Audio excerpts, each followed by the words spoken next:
శ్రీగురుభ్యో నమః. హరి ఓం. ఆదిత్యాయ చ సోమాయ మంగళాయ బుధాయ చ గురుశుక్రశనైభ్యస్య రాహవే కేతవే నమః.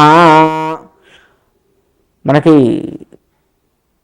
రాశి ఫలములు, ఈ రాశి ఫలాలకు వచ్చేస్తే మన పరిస్థితి ఎట్లా ఉంటుంది ఏంటి, అసలు ఈ నెల గత నెల కంటే కూడా ఈ నెల బాగుందా బాలేదా, గత నెల పడ్డట్టు లేదా గత సంవత్సరం పడ్డట్టు ఇబ్బందులు పడతామా, ఇటువంటివన్నీ కూడాను మనకి ఆలోచన వస్తూ ఉంటుంది. కాబట్టి మరి వీటికి ఏం చేయాలి, ఏ పరిహారం, ఏ రాశి వారు ఏ పరిహారం చేసుకోవచ్చు, అది కూడా అత్యంత తేలికగా పరిహారం చేసుకోవచ్చు. అంటే ఏదో పెద్ద పెద్ద హోమాలు పూజలు ఇలా కాకుండా అత్యంత తేలిగ్గా మనకు సామాన్యుడు కూడా చేసుకోగలిగేంత తక్కువ ఖర్చుతో ఉన్నటువంటి పరిహారాలు ఎట్లా చేసుకోవచ్చు ఏమిటి, అవన్నీ కూడా మనం ఇప్పుడు తెలుసుకుంటూ ఉందాం.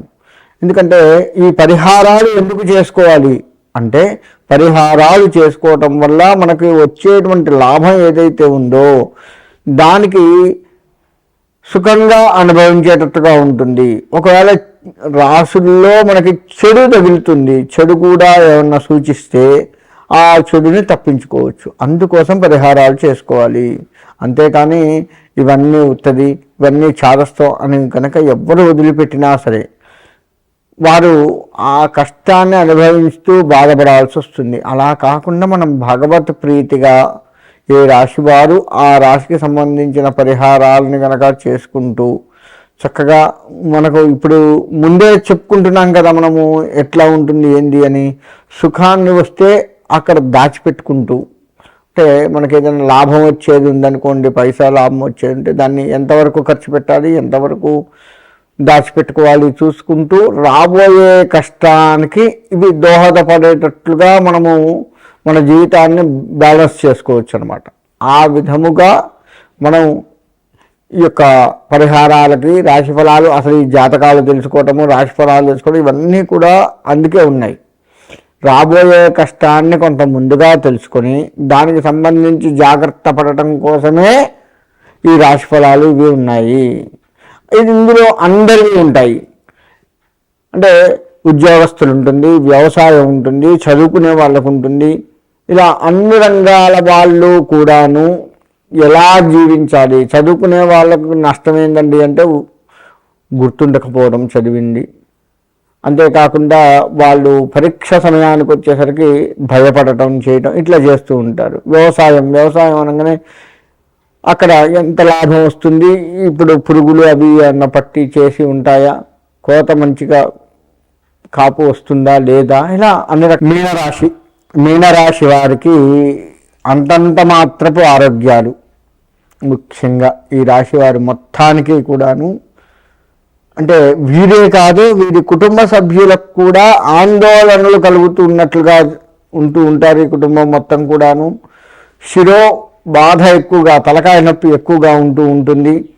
వీరికి నేత్ర సంబంధమైనటువంటి రోగాలు ఎక్కువగా వస్తూ ఉంటాయి ఈ నెల మొత్తం కూడాను.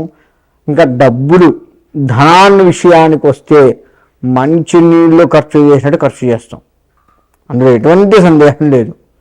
అసలు మనం ఉత్తుగా నీళ్ళతో ఆడుకుంటాం చూశారు, ఆడుకుంటే కొంత మనకు మంచి జరుగుతుంటే కొంత నీళ్ళు వృధాగా పోతూ ఉంటాయి. ఆ విధంగా డబ్బుల్ని ఆడుకుంటారు, వృధాగా ఖర్చు చేస్తారు.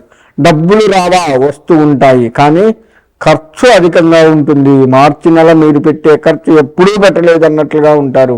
మార్చి నెలలో మీ కుటుంబం వారు తీసుకున్నటువంటి మందులు, అంటే ఆరోగ్యపరంగా టాబ్లెట్లు, సిరప్లు, ఇంజెక్షన్లు, ఇలా డాక్టర్ దగ్గరికి వెళ్ళటం ఎక్కువగా ఉంటుంది ఈ రాశి వారి కుటుంబం మొత్తం కూడా.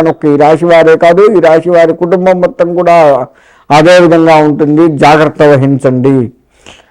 ఇక విద్యార్థులు పరీక్ష మాత్రం ఎట్టి పరిస్థితుల్లో మంచిగా రాయలేరు, సందేహం లేదు. ఏదో గట్టెక్కావా అంటే గట్టెక్కావా అన్నట్లుగా రాస్తారు, అంతే తప్ప అనుకున్నంత ఇదిగా రాయలేరు, అది గుర్తుపెట్టుకోండి.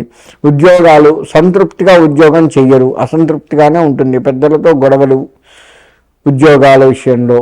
వ్యవసాయం కూడా మీరు ఇక్కడ ఈ వ్యవసాయం ఈ నెలలో కనుక మీరు బద్దకించి ఏముందిలే ఎప్పుడున్నట్టే ఉందిగా అన్నట్లు కనుక మీరు వ్యవహరించారా వ్యవసాయం దెబ్బతింటుంది. గుర్తుపెట్టుకోండి, వ్యవసాయంలో ప్రతి ఆకు గమనించుకుంటూ పోతూ ఉండేంత జాగ్రత్తగా ఉండాలి. అట్లయితే కానీ మీరు మీ పంట కాస్త చేతికి వచ్చి మీరు సుఖంగా ఉంటారు. వ్యవసాయంలో చాలా జాగ్రత్తగా ఉండండి. సర్క్యులేషన్స్ కూడా ఉంటాయి. ఈ రాశి వారికి అందరితో విరోధాలు ఉంటాయి, బంధుమిత్రుల కలహాలు ఉంటాయి, ప్రతి వారు మిమ్మల్ని తీసిపారేస్తూనే ఉంటారు. కాబట్టి ఎంత తీసిపారేస్తే అసంతృప్తి చెందకండి, వారి యందు ద్వేషాన్ని పెంచుకోకండి. వారు మనల్ని తిట్టారు అంటే మనం ఇంకా వారిని చెప్పు తీసి కొట్టేట్టుగా ఎట్లా చేస్తే మనం పైకి వస్తాము అనేది ఆలోచించి ఆ విధముగా ముందుకు వెయ్యండి.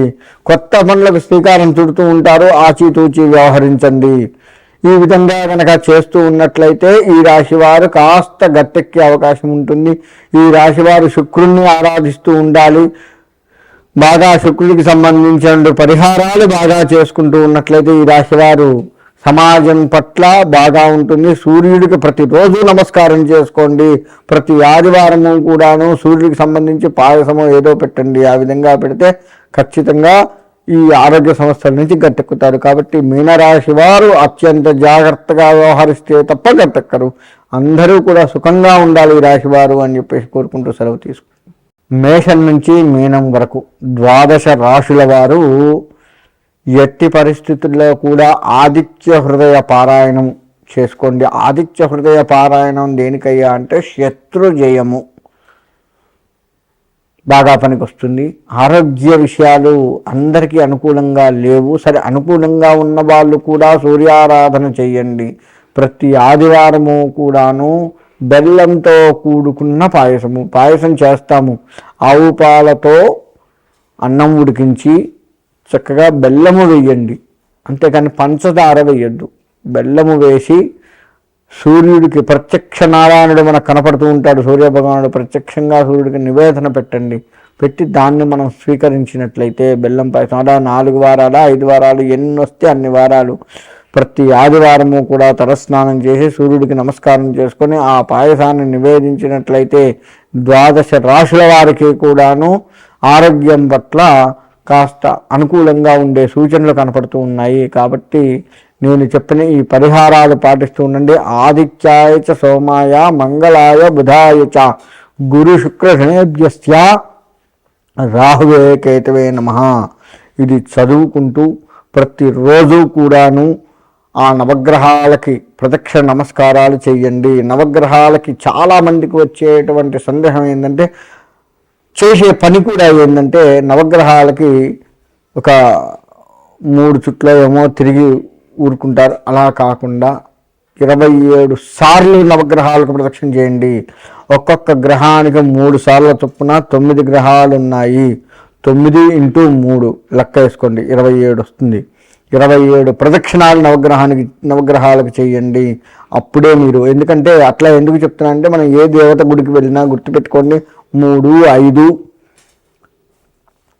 ఇలా ప్రదక్షిణాలు చేస్తాం. 3 కానీ 5 కానీ 11 కానీ 21 కానీ 41 కానీ 108 కానీ ఇలా పెంచుకుంటూ పోతూ ఉంటాం. కానీ నవగ్రహాల దగ్గరకు వచ్చేసరికి ఓ 3 ప్రదక్షిణాలు చేసి ఊరుకుంటారు, లేదా 9 ప్రదక్షిణాలు చేసి ఊరుకుంటారు. అంటే వాళ్ళకేమో ఒక్కొక్కటే ప్రదక్షిణ చేస్తాము. కనీసంగా 3 చేయండి. ఒక్కొక్క గ్రహానికి 3 వచ్చేటట్లుగా చేయండి.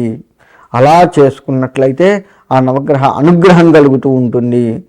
కాబట్టి ప్రతి వారు కూడా నేను చెప్పినటువంటి ఈ ఆదిత్యాయ చ సోమాయ మంగళాయ బుధాయ చ గురు శుక్రనేభ్యస్య రాహవే కేతవే నమః అనే మంత్రాన్ని చదువుకుంటూ నవగ్రహ ప్రదక్షిణ చేస్తూ మీరు ఏ దేవాలయానికి వెళ్ళారో ఆ దేవాలయ ప్రధాన దేవత, శివుడి గుడిలో నవగ్రహాలు ఉంటే శివుడికి మనస్ఫూర్తిగా నమస్కారం చేసుకోండి. అమ్మవారి గుడిలో ఉంటే అమ్మవారికి మనస్ఫూర్తిగా, ఆంజనేయ స్వామి అయితే ఆంజనేయ స్వామికి మనస్ఫూర్తిగా, ఇలా ప్రధాన దేవతకు నమస్కారం చేసుకున్న తర్వాత నవగ్రహాలకు నమస్కారం చేసుకొని ప్రదక్షిణాలు చేసుకొని మళ్ళీ ప్రధాన దేవతకు ప్రదక్షిణ నమస్కారాలు చేయండి. ఈ విధంగా చేస్తే చాలా బాగుంటుంది. కాబట్టి 12 రాశులు కూడా మీకు అనుకూలత ఉండాలి అంటే మాత్రం ఈ విధంగా చేసుకోండి.